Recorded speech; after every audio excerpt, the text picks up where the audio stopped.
నాశనము, అంధకారము, అగాధము, పాతాళము దుష్టుల మార్గములో ఉంది. దుర్మార్గులు అడుగులు నాశనములోకి, అగాధములోకి, అంధకారములోకి వారు వెళ్ళిపోతున్నారు. వాళ్ళ పాదములు ఇదిగో ప్రమాదములోకి వెళ్ళిపోతున్నాయి, నాశనంలోకి వెళ్ళిపోతున్నాయి. పిల్లలు అందుకే ఆలోచించాలి.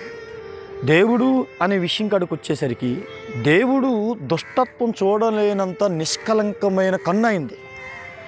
ఆయన కన్నుకు తాగుబోతులు కనిపించకూడదు, వ్యభిచారులు కనిపించకూడదు, కామాంధులు కనిపించకూడదు, దుర్మార్గులు కనిపించకూడదు, అహంకారులు కనిపించకూడదు, స్వార్థపరులు కనిపించకూడదు, న్యాయం తప్పి అన్యాయపు తీర్పిచ్చి నీతిమంతుల్ని, దుర్నీతి పరులను అబద్ధ సాక్ష్యం చెప్పేవాళ్ళు కనిపించకూడదు, మోసగాలు కనిపించకూడదు.